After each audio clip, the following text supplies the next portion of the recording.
My name is Chisom and this is Everyday with Chisom.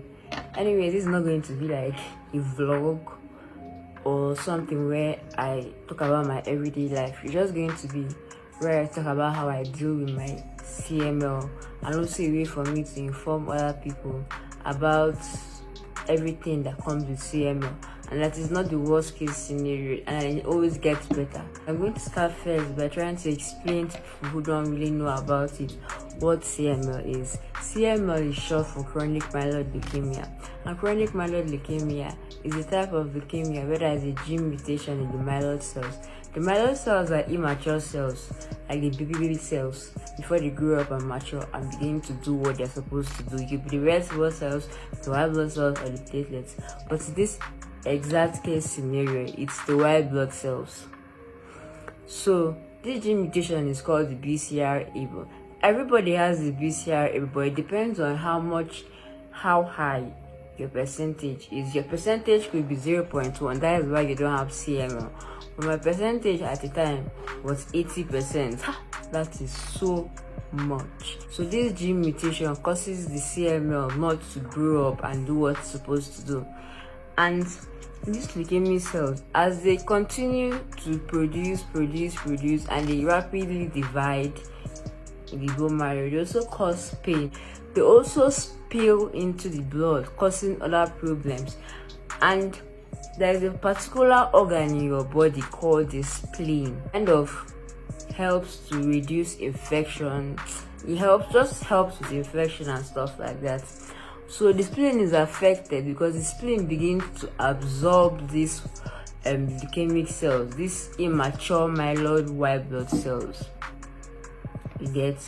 And it becomes big. I remember a time where my spleen was so large and my tummy was so big. I couldn't really sit down like this, the way I'm sitting down. I was always lying down because it was so big, and anytime I sat down, it was uncomfortable.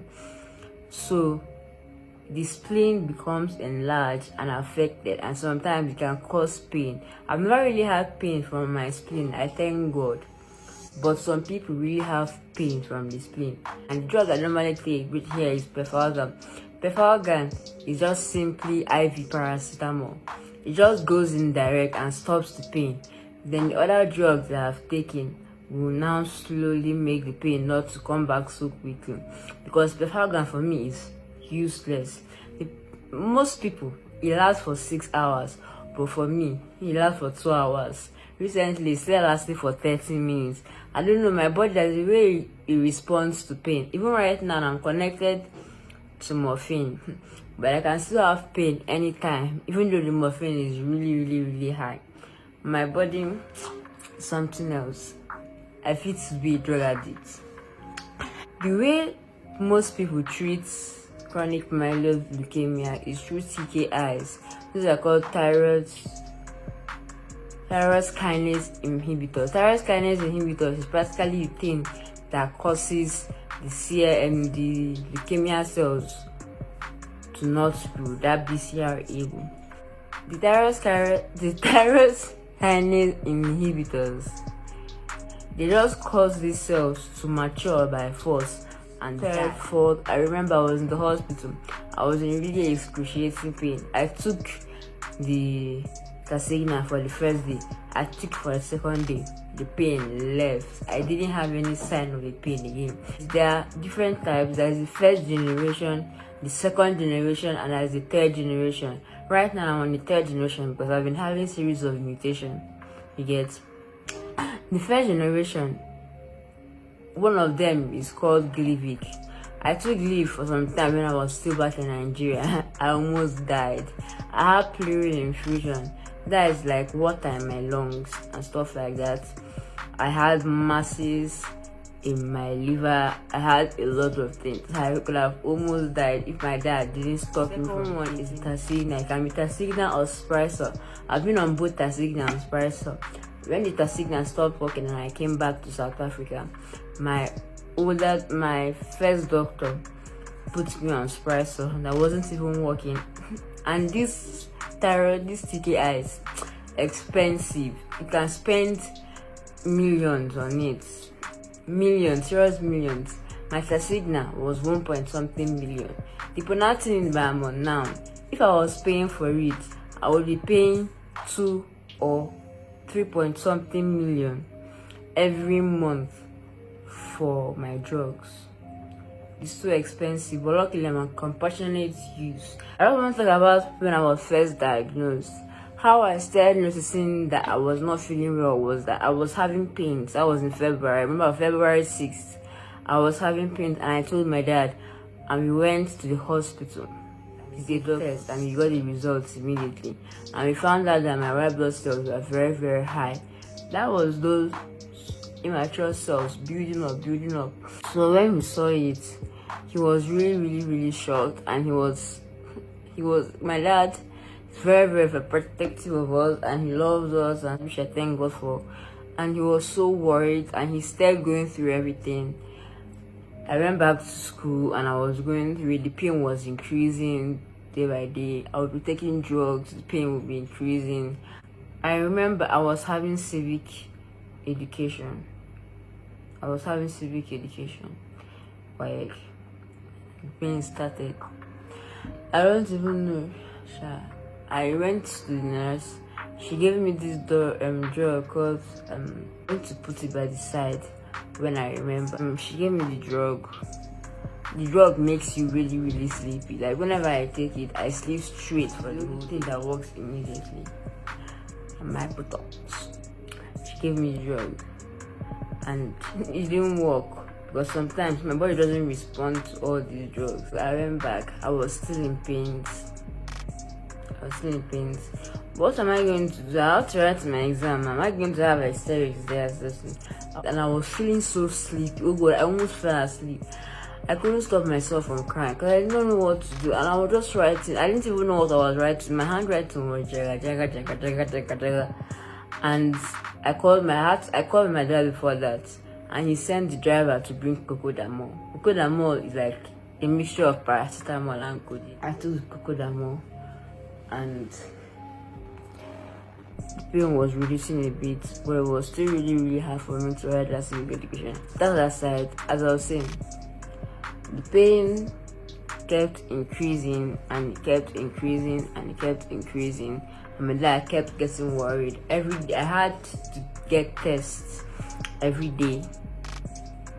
My body has gotten enough injection. Sometimes there will be an improvement, sometimes everything will look like hell. Hell is on earth. One day we went to Oshun, or is it Ogun? I get confused by this Ondo, Oshun, Ogun. Anyway, we just went to Ile-Ife. We had to go to Obafemi Awolowo University. We had to know whether it was chronic myeloid leukemia or juvenile arthritis. Juvenile arthritis is what is it called again? It's an immune disease. It's just your body attacking you. Your immune system attacking you, just attacking your bones and stuff like that. That's what juvenile arthritis, or maybe just a leukemia reaction. Leukemia reaction is just when your blood just start acting up, but there really isn't a serious thing about it. We heard about a place in Abuja that does the test too. We went there. I also saw my mom. We did the tests, and I also said the same thing. I had CMO. Okay. Then we said, okay, I have CMO. That will start the WAEC. That was when I started the WAEC. Then I finished my WAEC. Then the day we took plans to come to South Africa too. The day I was supposed to come to South Africa, that is when they gave me my visa.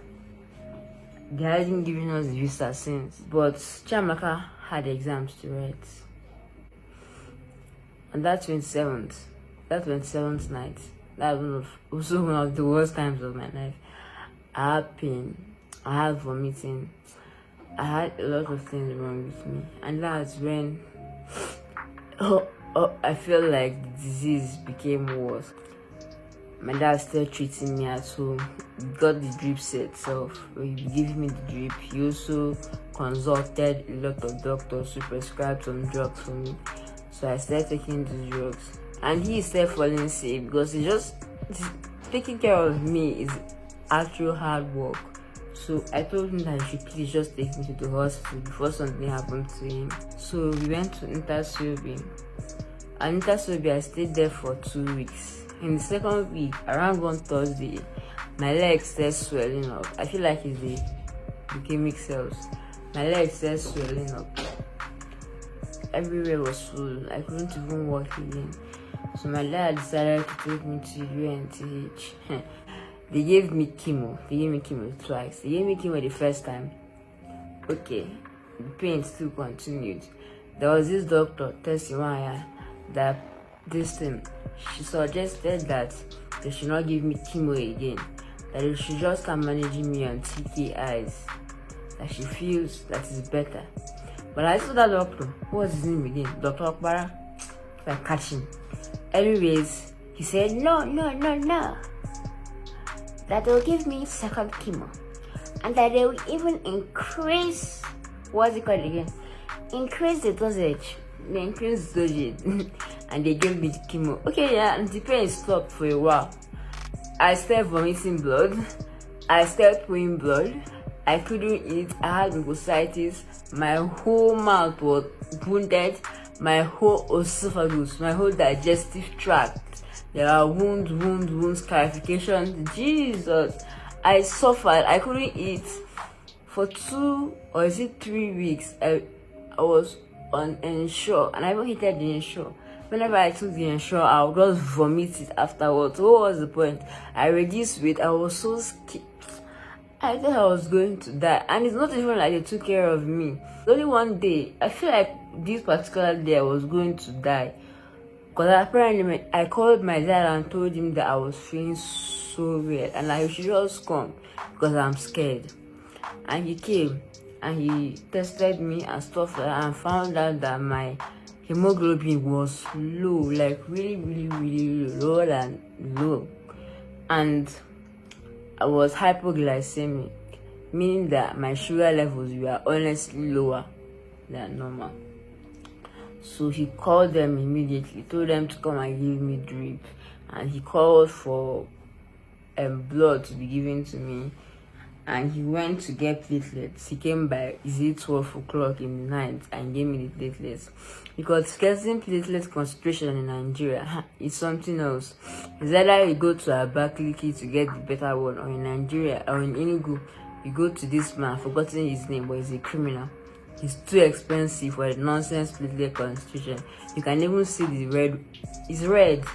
The concentration is red. It's supposed to be looking yellowy. What else are you going to do? So he gave it to me like that. Then I now started feeling better. I told him that we had to rush to South Africa. We had to go to South Africa. But it was so dangerous to actually even go to South Africa, because my platelets were 19. And there was the fear that once we reached the higher altitude, that I'll start bleeding from all my orifices. Orifices are all my holes: my mouth, my nose, my ears, my eyes. My dad carried me, put me on the plane, and we went to South Africa. And I went to South Africa, and I got better. They gave me the drug. Dr. Jackie Thompson, who right now I pray that she's suffer for the rest of her life, because she's a witch, she's evil, and she's demonic. Drug they gave me, it helped me. I was even able to return to Nigeria in the ending of September for a while. Yeah, since November 1st. I'll come back soon, because I know that God is not going to allow me to live the rest of my life in South Africa. Thank you for watching, even though I'm pretty sure that this video was unprepared. Obviously, I'm probably going to get better, so I hope that you stay along with me. I just wanted you to know how I got myself here. I'm probably going to explain more things along the way, talk about how many instances I've almost died, and the situations that my dad thinks that we sent somebody to come and kill me. Honestly, my time here has both been trying, it has been funny, it has been okay. I found people that I don't want to ever lose in my life. Thank you for watching again.